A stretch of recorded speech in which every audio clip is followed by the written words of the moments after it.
ಇವುಗಳನ್ನು ದಾನ ಮಾಡಿದರೆ ಹಣದ ಸಮಸ್ಯೆ ಖಂಡಿತ. ಪಾತ್ರೆಗಳು. ಶಾಸ್ತ್ರದ ಪ್ರಕಾರ ಒಬ್ಬ ವ್ಯಕ್ತಿಯು ಉಕ್ಕಿನ ಪಾತ್ರೆಗಳನ್ನು ಸಹ ತಪ್ಪಾಗಿ ದಾನ ಮಾಡಬಾರದು. ಉಕ್ಕಿನ ಪಾತ್ರೆಗಳನ್ನು ದಾನ ಮಾಡುವುದರಿಂದ ವ್ಯಕ್ತಿಯ ಮನೆಯಲ್ಲಿನ ಸಂತೋಷ, ಶಾಂತಿ ಮತ್ತು ಸಮೃದ್ಧಿ ದೂರವಾಗುತ್ತದೆ ಎನ್ನುವ ನಂಬಿಕೆ ಇದೆ.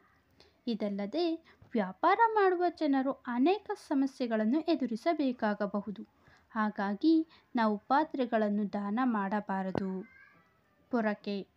ಹಿಂದೂ ಧರ್ಮದಲ್ಲಿ ಪೊರಕೆಯು ಸಂಪತ್ತಿನ ದೇವತೆಯಾದ ಲಕ್ಷ್ಮೀ ದೇವಿಯೊಂದಿಗೆ ಸಂಬಂಧವನ್ನು ಹೊಂದಿದೆ ಮತ್ತು ಇದು ಲಕ್ಷ್ಮೀ ದೇವಿಗೆ ಪ್ರಿಯವಾದ ವಸ್ತುಗಳಲ್ಲಿ ಒಂದಾಗಿದೆ. ಈ ಕಾರಣಕ್ಕಾಗಿ ಪೊರಕೆಯನ್ನು ದಾನ ಮಾಡುವುದು ಅಶುಭವೆಂದು ಪರಿಗಣಿಸಲಾಗಿದೆ.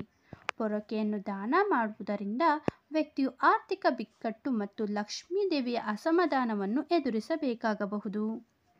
ಹಾಳಾದ ಆಹಾರ.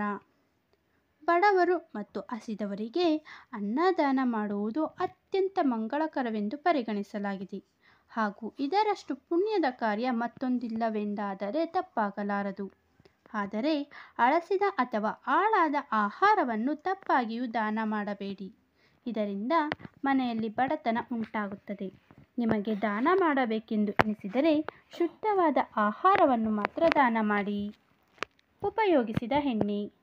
ಎಣ್ಣೆ ಅಥವಾ ತೈಲವನ್ನು ದಾನ ಮಾಡುವುದರಿಂದ ಶನಿದೇವನು ಸಂತುಷ್ಟನಾಗುತ್ತಾನೆ ಮತ್ತು ಆತನ ಆಶೀರ್ವಾದವನ್ನು ನೀಡುತ್ತಾನೆ ಎನ್ನುವ ನಂಬಿಕೆ ಇದೆ.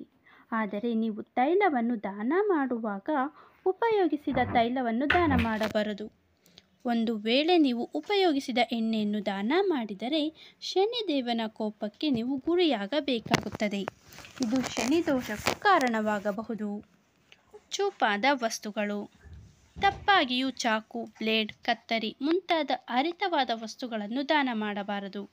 ಈ ವಸ್ತುಗಳನ್ನು ದಾನ ಮಾಡುವುದರಿಂದ ಸಂಕಟ ಹೆಚ್ಚಾಗುತ್ತದೆ ಎಂದು ಹೇಳಲಾಗುತ್ತದೆ. ಇದಲ್ಲದೆ ನೀವು ಯಾರಿಗೆ ದಾನ ಮಾಡಿರುತ್ತೀರೋ ಅವರೊಂದಿಗಿನ ನಿಮ್ಮ ಸಂಬಂಧವು ಹಾಳಾಗಬಹುದು ಎನ್ನುವ ನಂಬಿಕೆ ಇದೆ. ಹಾಗಾಗಿ ಇಂತಹ ಚೂಪಾದ ವಸ್ತುಗಳನ್ನು ದಾನ ಮಾಡಲು ಹೋಗದಿರಿ.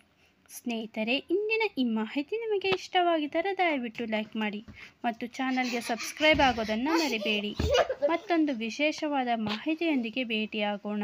ಧನ್ಯವಾದಗಳು.